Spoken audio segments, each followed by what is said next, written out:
Hello guys, स्वागत है आपका मेरे अपने चैनल प्यूपिल टीचर सुनील पे। तो आज हम उत्तराखंड के प्रमुख मंदिरों के बारे में चर्चा करेंगे, वो भी प्रमुख मंदिरों में चार धाम। ठीक है, तो चलिए स्टार्ट करते हैं। उत्तराखंड के प्रमुख मंदिर। उत्तराखंड के चार धाम कौन कौन से हैं? चार धाम: केदारनाथ, बद्रीनाथ, गंगोत्री और यमुनोत्री। तो ये चारों मंदिर क्या हैं? चार धाम हैं। ठीक है, तो आइए चलिए देखते हैं, एक एक करके डिस्कशन करते हैं इसके बारे में। तो पहला है केदारनाथ मंदिर। ठीक है, तो केदारनाथ मंदिर के बारे में है। महाभारत के वन पर्व में केदारनाथ को भृंगतुंग कहा गया है। भृंगतुंग किसको कहा गया है? केदार मंदिर को। किसमें? महाभारत के वन पर्व में। ठीक है, भगवान शिव का यह मंदिर रुद्रप्रयाग जिले में स्थित है। तो केदारनाथ मंदिर में किसकी मूर्ति है? तो वो है भगवान शिव की। ठीक है, जो कि रुद्रप्रयाग जिले में है। शिव के 12 ज्योतिर्लिंगों में से एक केदारनाथ है। यहाँ शिव के पिछले भाग की पूजा होती है। ठीक है, तो 12 ज्योतिर्लिंगों में से क्या है? केदारनाथ एक है। ठीक है, अब है 5 शिव तीर्थ। अब 5 शिव तीर्थ कौन कौन से हैं? पशुपतिनाथ, जो कि नेपाल में है। दूसरा है कुमाऊं में जागेश्वर मंदिर। ठीक है, तीसरा है गढ़वाल में केदारनाथ। चौथा है हिमाचल प्रदेश में बैजनाथ। और पांचवा है कश्मीर के अमरनाथ। ठीक है, अमरनाथ मंदिर है ना के कश्मीर में, तो वो है 5 शिव तीर्थ में है। अब है केदारनाथ भगवान के रक्षक भैरव देवता है। जो केदारनाथ है मंदिर है, ठीक है, या केदारनाथ भगवान है, तो उनके रक्षक कौन है? भैरव देवता है। केदारनाथ मंदाकिनी नदी के तट पर समुद्र तल से 3584 मीटर ऊंचाई पर स्थित है। तो केदारनाथ किस नदी के तट पर है? मंदाकिनी नदी के तट पर। आगे है केदारनाथ मंदिर समिति का मुख्यालय ऊखीमठ में है। तो ये ऊखीमठ है, वो कहाँ है? रुद्रप्रयाग जिले में ही है। मंदिर समिति का गठन 1948 ईस्वी में हुआ। ब्रिटिश काल में बद्रीनाथ व केदारनाथ मंदिर अधिनियम 1939 में यह पारित हुआ। ठीक है, अब है केदारनाथ धाम की विशेषताएं। अब केदारनाथ में कौन कौन सी विशेषताएं हैं, या केदारनाथ मंदिर की क्या क्या विशेषताएं हैं? तो केदारनाथ मंदिर कत्यूरी शैली का है। ठीक है, जो केदारनाथ मंदिर है वो कत्यूरी शैली का है। ये पूछा जाता है कि कत्यूरी शैली का कौन सा मंदिर है, या केदारनाथ मंदिर कौन सी शैली में बना है? तो कत्यूरी शैली में बना है। इसके बाद एक केदारनाथ में भगवान शिव की 5 मुख वाली प्रतिमा है। ठीक है, तो केदारनाथ में भगवान शिव की 5 मुख वाली क्या है? प्रतिमा है। आगे है केदारनाथ मंदिर 6 फीट ऊंचे चबूतरे पर बना है। ठीक है, जो उसका बेस है, तो वो 6 फीट ऊंचा है, और उसके ऊपर क्या बना है? केदारनाथ मंदिर। केदारनाथ मंदिर के पुजारियों को रावल कहा जाता है, या रावल कहते हैं। ठीक है, रावल जो वहाँ के पुजारी है, उनको क्या कहा जाता है? रावल कहा जाता है। मंदिर के कपाट खुलने की तिथि जो है, ये 2 बार तिथि आ गया। जो मंदिर के कपाट खुलने की तिथि है वो है महाशिवरात्रि पर्व पर घोषित की जाती है। ठीक है, और भैया दूज दिवाली के दिन कपाट बंद होने की। अब है केदारनाथ मंदिर में अन्नकूट उत्सव या भतूज उत्सव मनाया जाता है। ठीक है, ये उत्सव है जो कि केदारनाथ में मनाया जाता है। केदारनाथ मंदिर के कपाट अक्टूबर नवंबर माह में बंद होते हैं। तो अक्टूबर नवंबर माह में केदारनाथ के जो मंदिर है वो कपाट बंद कर दिए जाते हैं। शरद ऋतु में भगवान केदारनाथ का निवास स्थान ऊखीमठ के ओंकारेश्वर शिव मंदिर में है। ठीक है, और अहिल्याबाई होलकर ने मंदिर का पुनर्निर्माण कराया था। ठीक है ना, तो शरद ऋतु में कहाँ होती है भगवान केदारनाथ की पूजा? ऊखीमठ के ओंकारेश्वर शिव मंदिर में। अब है केदारनाथ धाम में दर्शनीय स्थल। तो कौन कौन से दर्शनीय स्थल है, मतलब जहाँ दर्शन किए जाते हैं? केदारनाथ में मिलने वाला कुंड में प्रमुख शिव कुंड है। यहाँ लाल पानी वाला रुधिर कुंड भी है। ठीक है, तो 2 कुंड हो गए, एक शिव कुंड और दूसरा रुधिर कुंड। उसके बाद है मंदिर के पृष्ठ भाग में अमृत कुंड, पूर्वी भाग में रेतस व हंस कुंड है। ठीक है, मंदिर से कुछ दूरी पर महाशिला है, जिसे स्थानीय भाषा में भैरव झाप कहते हैं। तो क्वेश्चन पूछ लिया जाएगा कि भैरव झाप कहाँ है, तो कहाँ है, केदारनाथ में। यहीं निकट ही गांधी सरोवर व बासुकी ताल है। ठीक है, बासुकी ताल और गांधी सरोवर कहाँ है, केदारनाथ में ही है। आदि गुरु शंकराचार्य का समाधि स्थल केदारनाथ के पास स्थित है। ठीक है, तो आदि गुरु शंकराचार्य की समाधि वो केदारनाथ के पास है। लास्ट है, केदारनाथ में फलहारी बाबा का समाधि स्थल है। फलहारी बाबा का समाधि स्थल कहाँ है, केदारनाथ में। ठीक है, तो ये हो गया केदारनाथ की विशेषताएं या केदारनाथ के बारे में जानकारी। अब है दूसरा बद्रीनाथ। तो चलिए बद्रीनाथ के बारे में देख लेते हैं। बद्रीनाथ को विशाल बद्री भी कहा जाता है। यह चमोली जिले में स्थित है। तो बद्रीनाथ कहाँ है, चमोली जिले में स्थित है। बद्रीनाथ मंदिर में भगवान विष्णु की पूजा की जाती है। ये याद रखना, केदारनाथ में भगवान शिव की, जबकि बद्रीनाथ में भगवान विष्णु की पूजा की जाती है। पुराणों में बद्रीनाथ को योगा सिद्धा, मुक्ति प्रदा, बद्रिकाश्रम व विशाला कहा गया है। ठीक है, इसके बाद है बद्रीनाथ मंदिर समुद्र तल से 3133 मीटर या 3133 मीटर ऊंचाई पर स्थित है। बद्रीनाथ मंदिर पार्श्व में नर, जो कि अर्जुन के नाम से जाना जाता है, व नारायण, जो कि विष्णु है, नामक दो पहाड़ीय श्रेणी है, पर्वत श्रेणी है। ठीक है, बद्रीनाथ मंदिर अलकनंदा नदी के तट पर है। ये पूछा जाता है क्वेश्चन बार बार कि बद्रीनाथ मंदिर किस नदी के तट पे है, तो क्या है, अलकनंदा नदी के तट पे है। बद्रीनाथ मंदिर का पुनर्निर्माण अजयपाल के समय में हुआ था। ये राजा था अजयपाल, उसने क्या किया था, बद्रीनाथ मंदिर का पुनर्निर्माण कराया था। वहीं पे बद्रीनाथ का पूर्ण भव्य मंदिर बनाने का श्रेय कत्यूरी शासकों को जाता है। ठीक है, कत्यूरी शासकों को जाता है क्या, बद्रीनाथ का पूर्ण भव्य मंदिर बनाने का श्रेय। भगवान बद्रीनाथ के रक्षक देवता कौन है, क्षेत्रपाल हैं। बद्रीनाथ मंदिर के लिए भूमिदान पद्मदेव नामक व्यक्ति ने की। तो चलिए देखते हैं अब बद्रीनाथ धाम की विशेषताएं क्या क्या है। तो पहली है, बद्रीनाथ के गर्भगृह में भगवान की 1 मीटर लंबी मूर्ति शालिग्राम से बनी है।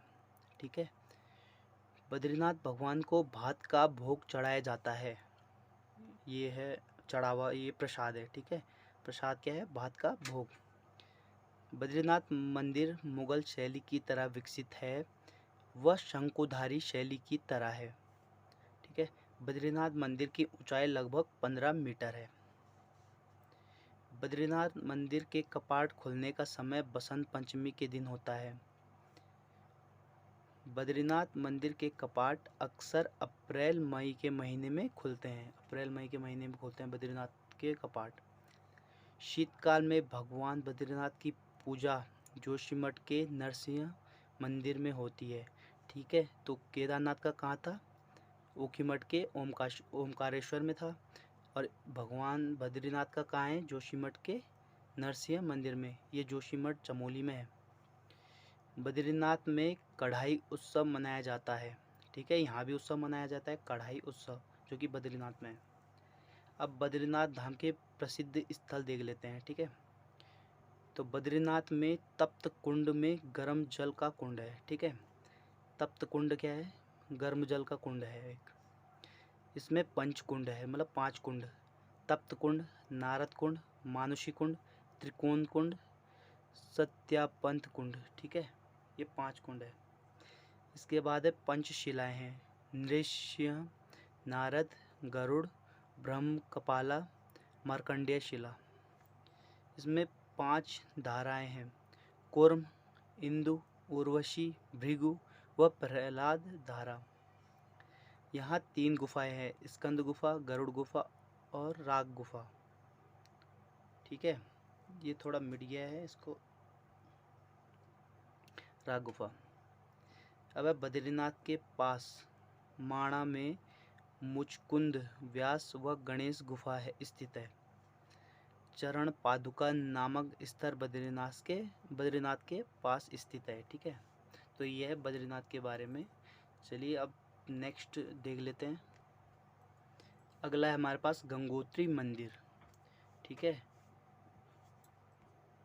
तो गंगोत्री मंदिर है वह उत्तरकाशी जिले में भागीरथी नदी के तट पर माँ गंगा का मंदिर है, जिसे भागीरथी का मंदिर भी कहते हैं। ठीक है, तो गंगोत्री मंदिर किस नदी के किनारे तट पे है? भागीरथी नदी के तट पे है। उसके बाद है गंगोत्री मंदिर का जो निर्माण किया था वो गोरखा सेनापति अमर सिंह थापा ने 1807 ईस्वी में कराया था, और पुनरुद्धार जयपुर के राजा माधो सिंह ने 1935 ईस्वी में किया था। तो पूछ लिया जाता है क्वेश्चन कि गंगोत्री मंदिर का निर्माण किसने कराया था, तो वो किसने कराया था? गोरखा सेनापति अमर सिंह थापा ने। कब? 1807 में। इसके बाद है गंगोत्री मंदिर निर्माण कत्यूरी शैली का जो पैगोडा है छत्र पैगोडा, ठीक है, छत्र पैगोडा शैली में हुआ है। यह मंदिर निर्माण में सफ़ेद ग्रेनाइट, ठीक है, का प्रयोग हुआ है। इसके बाद है गंगोत्री समुद्र तल से 3048 मीटर की ऊंचाई पर स्थित है।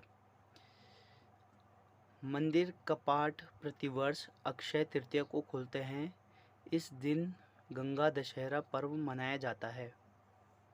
ठीक है, माँ गंगा का शीत ऋतु प्रवास मुखवा ग्राम के मार्कंडेय मंदिर में स्थित है।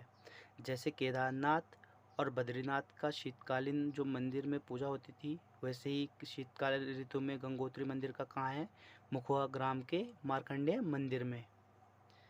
गंगोत्री मंदिर के कपाट दिवाली के दिन बंद होते हैं।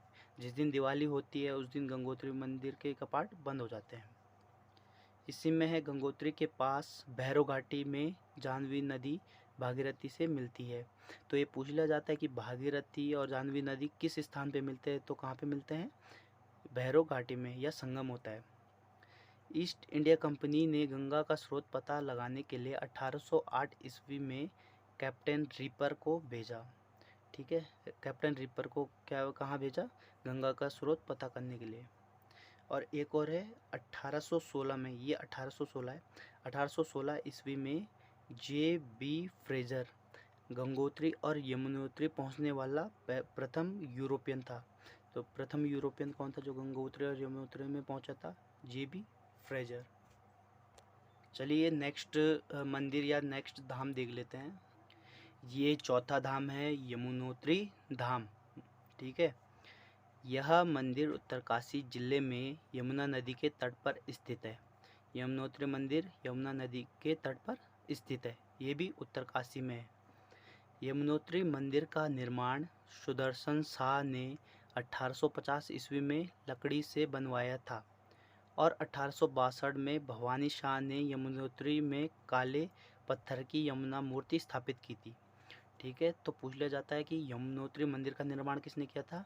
सुदर्शन शाह ने। कब? 1850 ईस्वी में, लकड़ी से बनाया था। ठीक है, अब आधुनिक यमुनोत्री मंदिर का निर्माण प्रताप शाह द्वारा किया गया था, तथा इसका पुनर्निर्माण जयपुर की महारानी गुलेरिया ने करवाया था। गुलेरिया महारानी है जिसने क्या कराया था? पुनर्निर्माण कराया था यमुना मंदिर का। अब मंदिर के कपाट प्रतिवर्ष वैशाख पक्ष के तृतीया पक्ष में खुलते हैं। ठीक है, शीत प्रवास में माँ यमुना की डोली खरसाली गांव में रहती है, जहां सोमेश्वर देवालय है। मंदिर के निकट 3 गर्म कुंड है। कौन कौन से हैं? सूर्य कुंड प्रमुख है। ठीक है, सूर्य कुंड प्रमुख क्यों है? जहां चावल के दाने डालने पर चावल पककर ऊपर आ जाते हैं। ठीक है, इस कुंड में अगर हम चावल डालेंगे तो वो क्या होंगे? पककर ऊपर आ जाते हैं, और इसी चावलों को क्या दिया जाता है? प्रसाद दिया जाता है। यूरोपीय पर्यटक सूर्य कुंड की तुलना न्यूजीलैंड के गैसर से करते हैं। तो न्यूजीलैंड का जैसे गैसर है ना, वैसे ही सूर्य कुंड भी है, तो इन्होंने इन दोनों का तुलना की है। यमुनोत्री से कुछ दूरी पर सप्तऋषि कुंड है। तो ये पूछा जाता है कि सप्तऋषि कुंड कहाँ है, तो यमुनोत्री मंदिर के कुछ दूरी पर है या उत्तरकाशी में है। बंदरपुंज पर्वत का प्राचीन नाम क्या है? कालिंदी पर्वत है। बंदरपुंज 3 शिखरों का समुच्चय है। समुच्चय का मतलब क्या है? समुच्चय का मतलब है समूह। ठीक है, तो 3 समूह है या 3 का ग्रुप है। पहला है श्रीकंठ, दूसरा है बंदरपुंज और तीसरा है यमुनोत्री कांठा। अब यमुनोत्री समुद्र तल से 3235 मीटर की ऊंचाई पर स्थित है। यमुनोत्री मंदिर का अंतिम मोटर अड्डा जो है वो है हनुमान चट्टी। ठीक है, जानकी चट्टी अंतिम पड़ाव जिसका प्राचीन नाम क्या है, बीफ गांव था। ठीक है, तो आई होप आपको समझ में आया होगा। तो आप एक बार इसको नोट डाउन कर लीजिए और इसके नोट्स बना लीजिए, और जिसको समझ में नहीं आए वो वापस से चैनल पे जा सकता है और दोबारा से वीडियो देख सकता है और अपने नोट्स क्रिएट कर सकता है। तो इसी के साथ धन्यवाद। नेक्स्ट वीडियो अगली वीडियो में डाल दूंगा मैं। वीडियो को लाइक करना, शेयर करना एंड सब्सक्राइब करना, और अपने भाई बंधुओं को शेयर ज़रूर कर देना। तो आप विदा लेते हैं इसी के साथ। नेक्स्ट वीडियो में हम आपको अन्य मंदिरों के बारे में पूरी डिटेल से बताएंगे। Thanks for watching.